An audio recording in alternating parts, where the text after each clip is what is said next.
La parole est à Monsieur Régis Juanico pour le groupe apparenté, donc socialiste et apparenté. Apparenté, socialiste apparenté. Les socialistes. Bien, merci Madame la Présidente, Madame la Ministre et mes chers collègues. De 460 000 contrats aidés en 2016, nous sommes passés à 120 000 parcours emploi compétences en 2018 et il y en aura sans doute moins de 100 000 en 2019. Une baisse drastique de 80% en 3 ans. Dans mon département de la Loire, nous sommes passés de 4 350 contrats aidés en 2016 à 1 700 parcours emploi compétences en 2018, soit moins 70% en 2 ans seulement. L'exécutif a eu, pour justifier cette baisse drastique, des paroles blessantes pour les bénéficiaires des contrats aidés, que je préfère appeler, pour ma part, les contrats aidants. Ils ont été stigmatisés de façon honteuse, car ils seraient coûteux, inefficaces, pas formés, alors qu'ils jouent un rôle majeur dans le fonctionnement de nos associations et dans les actions de solidarité des services publics de nos territoires.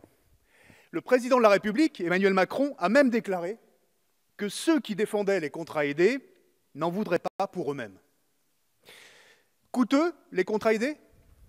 Une étude de la DARES explique qu'en 2017, la suppression des contrats aidés a engendré l'inscription de 55 000 personnes à Pôle emploi.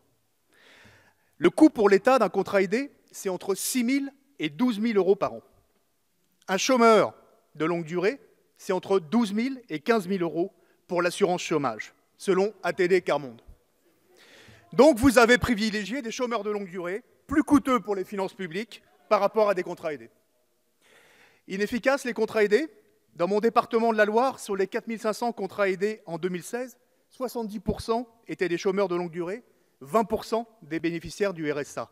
Donc bien ciblés sur les personnes les plus éloignées de l'emploi. Une note de la DARES de 2017 évoque un taux de sortie positif dans l'emploi de l'ordre de 40% dans le secteur non marchand, plus 4% en sortie de formation. Et même un taux de sortie positif de 50% pour les emplois d'avenir, qui ont été une formule qui a très bien marché dans nos clubs, en particulier sportifs. Les contrats aidés n'ont pas à rougir en termes d'efficacité par rapport à d'autres dispositifs d'insertion professionnelle. Alors, pourquoi vouloir les supprimer à tout prix ? En réalité, vous avez volontairement programmé une extinction du dispositif des contrats aidés qui ont été sacrifiés sur l'autel de la maîtrise des dépenses publiques. Ces contrats aidés ne sont pas supprimés car ils ne sont pas utiles socialement. Ils le sont pour des raisons comptables, parce qu'ils permettent de faire, pour le gouvernement, une économie de plus de 3,5 milliards d'euros, un montant équivalent aux cadeaux faits aux foyers les plus riches avec la suppression de l'ISF, 3,5 milliards d'euros économisés sur le dos de la vie associative. Pour les associations, c'est une baisse de 1,3 milliard d'euros, mais aussi des collectivités territoriales les moins riches. Ce choix idéologique libéral que vous assumez a des conséquences catastrophiques pour les associations dans les quartiers populaires, les collectivités territoriales en milieu rural et pour nos concitoyens les plus fragiles. Cette suppression brutale des contrats aidés entraîne des difficultés majeures dans les structures associatives, avec une réduction de voilure de leurs activités, une diminution des services rendus aux habitants sur les territoires et, dans certains cas, leur fermeture. Selon l'Institut Recherche et Solidarité, 25 000 associations en grande difficulté financière ont fermé leurs portes en 2017.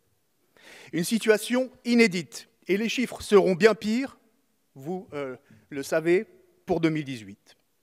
Pour remplacer les emplois aidés, vous avez créé les parcours emploi compétences, qui sont un échec sur le terrain. Avec les parcours emploi compétences, les associations moyennes, dont l'équilibre de fonctionnement repose sur un volet fort de bénévolat, mais aussi un ou quelques contrats aidés, sont frappées d'une triple peine. Première peine, elles subissent de plein fouet la réduction du financement des contrats, les subventions de l'État passant de 75 voire 90% à 35 à 50% en moyenne, et donc avec un reste à charge qui a plus que doublé pour leur budget. Deuxième peine, ces associations moyennes sont soumises à des obligations de formation, de suivi et de tutorat pour les bénéficiaires beaucoup plus contraignantes, qui ont pour la plupart d'entre elles un effet dissuasif, et cela sans contrepartie financière. Enfin, troisième peine, ces contrats sont plus courts, entre 9 et 12 mois en moyenne, 20 heures de travail par semaine, et plus difficiles à prolonger que les contrats aidés.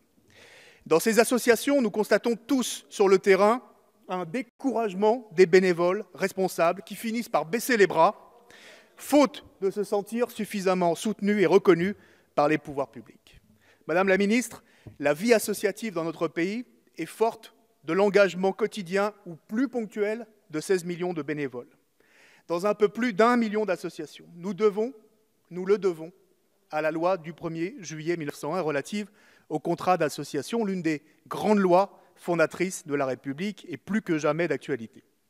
Avec la disparition programmée des contrats aidés, Madame la ministre, vous avez durablement abîmé la confiance des acteurs associatifs de terrain et des élus locaux dans l'État. Et ceux-ci vont en payer les conséquences durablement. Quel gâchis!